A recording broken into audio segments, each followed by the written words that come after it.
Ayan, pero eto, dahil nga sa nasabi ni Edward na nakapag-move on na siya, mabilis din siyang mag-move kapag nakakita na parang mapagkakaisahan. See? My. Ibig sabihin kaya nito, hindi lang move on si Edward, kundi moving forward na rin to the rescue palagi. Di ba sila na? Ha? Char. Ay, hindi meron. Sige na, doon ka na. Hoy! Yeah! Ay, ka na ako na. Hello. Hi. Hi. Hi. Okay, let's go. Hi. It's okay. I'm still gonna take it. Let's go. Go, Twin.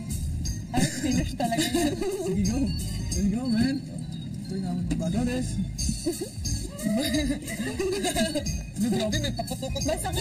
Masakit yung lapag niyo. No. Tight. Go, Twin.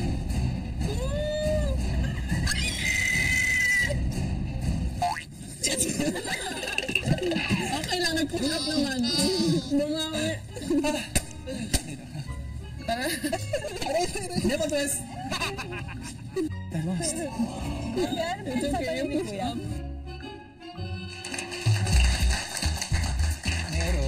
Meron. Ang bapo ni Edward. Di ba pag pinoprotektahan mo na at pag nagsiselos ka na, feeling ko, di ba tama naman girls?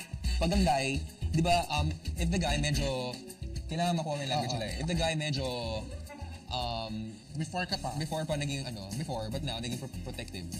May something sila, no? Uy, direct, bawal yata. Kay Ange na lang, kay Ang na lang. Yan. Di ba? Pag ang guy protective na, kahit di pa kayo, it means something. Yes? As a friend daw. Wala ba? Imposible. Talaga?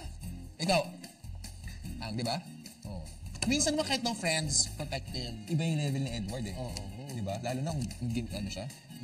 Ay, paglaban siya kay Makoy. Try nga natin. Ano? Yung braso lang. Ayoko nang talo mo na ako dati. Natalo mo ko dati. Hello. Natalo kita? Oo, try natin dito. Sabi mo na yung spiel mo. Ha? Nakita natin? Nakita po natin mga pamilya ang ginawa ng mga housemates sa loob ng bahay ni Kuya. Bakit natin natin gawin dito sa outside world? Okay? Try natin. Nabasa ko yung story na to dati ah. David Goliath. sorry. Darla, wait lang ha. Nahiya ako sa'yo ha. Tingnan yung kamay ko. Okay? Okay? Tingnan mo kay Darla. Parang malahigon ka.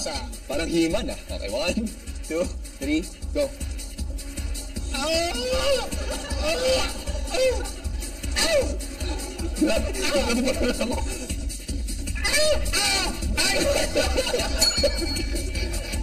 Sobrang mong ginanon eh. Kulang pa eh.